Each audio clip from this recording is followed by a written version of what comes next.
हरे कृष्णा। भगवद गीता यथारोग अध्याय 7 भगवत ज्ञान श्लोक संख्या 25। मैं मूर्खों तथा अल्पज्ञों के लिए कभी भी प्रकट नहीं हूँ। उनके लिए तो मैं अपनी अंतरंगा शक्ति द्वारा आच्छादित रहता हूँ, तथा वे ये नहीं जान पाते कि मैं अजन्मा तथा अविनाशी हूँ। यह तर्क दिया जा सकता है कि जब कृष्ण इस पृथ्वी पर विद्यमान थे और सबों के लिए दृश्य थे, तो अब वे सबों के समक्ष क्यों नहीं प्रकट होते? किंतु वास्तव में वे हर एक के समक्ष प्रकट नहीं थे। जब कृष्ण विद्यमान थे तो उन्हें भगवान रूप में समझने वाली व्यक्ति थोड़े ही थे। जब कुरु सभा में शिशुपाल ने कृष्ण के सभाध्यक्ष चुने जाने का विरोध किया तो भीष्म ने कृष्ण के नाम का समर्थन किया और उन्हें परमेश्वर घोषित किया। इसी प्रकार पांडव तथा कुछ अन्य लोग उन्हें परमेश्वर के रूप में जानते थे, किंतु सभी ऐसे नहीं थे। अभक्तों तथा सामान्य व्यक्ति के लिए वे प्रकट नहीं थे। इसलिए भगवद गीता में कृष्ण कहते हैं कि उनके विशुद्ध भक्तों के अतिरिक्त अन्य सारे लोग उन्हें अपनी तरह समझते हैं। वे अपने भक्तों के समक्ष ही आनंद के आगार के रूप में प्रकट होते थे, किंतु अन्यों के लिए, अल्पज्ञ अभक्तों के लिए वे अपनी अंतरंगा शक्ति से आच्छादित रहते थे। श्रीमद् भागवत में कुंती ने अपनी प्रार्थना में कहा है कि भगवान योग माया के आवरण से आवृत है, अतः सामान्य लोग उन्हें समझ नहीं पाते। इस उपनिषद में भी यह योग माया आवरण की पुष्टि हुई है, जिसमें भक्त प्रार्थना करता है, हे भगवान, आप समस्त ब्रह्मांड के पालक हैं और आपकी भक्ति सर्वोच्चम धर्म है। अतः मेरी प्रार्थना है कि आप मेरा भी पालन करें। आपका दिव्य रूप योग माया से आवृत है। ब्रह्म ज्योति आपकी अंतरंगा शक्ति का आवरण है। कृपया इस तेज को हटा ले, क्योंकि यह आपके सच्चिदानंद विग्रह के दर्शन में बाधक है। भगवान अपने दिव्य सच्चिदानंद रूप में ब्रह्म ज्योति की अंतरंगी शक्ति से आवृत है, जिसके फल स्वरूप अल्प ज्ञानी निर्विशेषवादी परमेश्वर को नहीं देख पाते।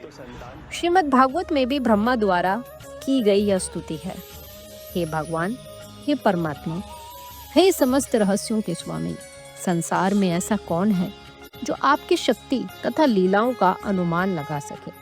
आप सदैव अपनी अंतरंगा शक्ति का विस्तार करते रहते हैं, अतः कोई भी आपको नहीं समझ सकता।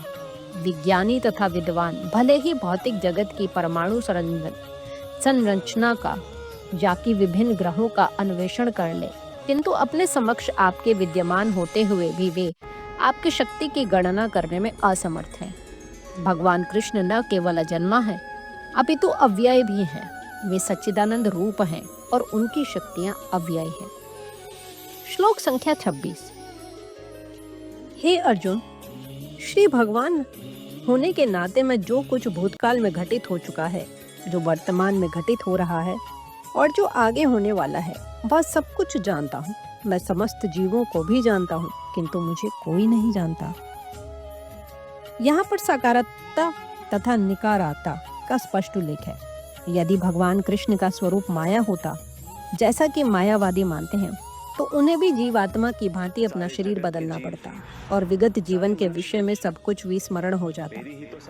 कोई भी भौतिक देहधारी अपने विगत जीवन की स्मृति बनाए नहीं रख पाता, न ही वह भावी जीवन के विषय में या वर्तमान जीवन की उपलब्धि के विषय में भविष्यवाणी कर सकता है।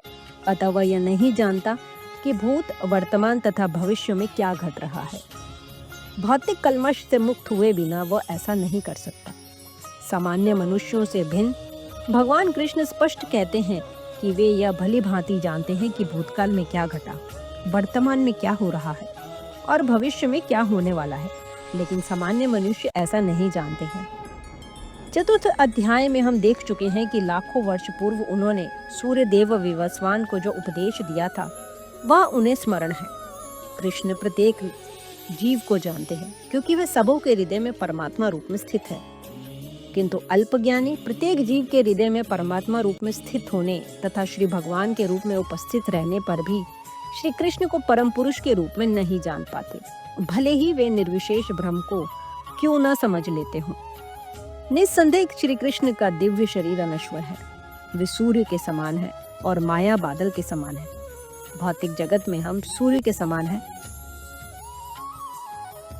भौतिक जगत में हम सूर्य को देखते हैं, बादलों को देखते हैं और विभिन्न नक्षत्र तथा ग्रहों को देखते हैं। आकाश में बादल इन सबों को अल्पकाल के लिए ढक सकता है, किंतु यह आवरण हमारी दृष्टि तक ही सीमित होता है। सूर्य, चंद्रमा तथा तारे सचमुच ढके नहीं होते। इसी प्रकार माया परमेश्वर को आच्छादित नहीं कर सकती। वे अपनी अंतरंगा शक्ति के कारण अल्पज्ञों को दृश्य नहीं होते। जैसा कि इस अध्याय के 3 श्लोक में कहा गया है कि करोड़ों पुरुषों में से कुछ ही सिद्ध बनने का प्रयत्न करते हैं और सहस्त्रों ऐसे सिद्ध पुरुषों में से कोई एक भगवान कृष्ण को समझ पाता है। भले ही कोई निराकार ब्रह्म या अंतर्यामी परमात्मा की अनुभूति के कारण सिद्ध हो ले, किंतु कृष्ण भावनामृत के बिना वह भगवान श्री कृष्ण को समझ ही नहीं सकता। इस प्रकार भगवद गीता के अध्याय 7 भगवद ज्ञान की श्लोक संख्या 7.25-26 का भक्ति वेदांत तात्पर्य पूर्ण हुआ। हरे कृष्ण।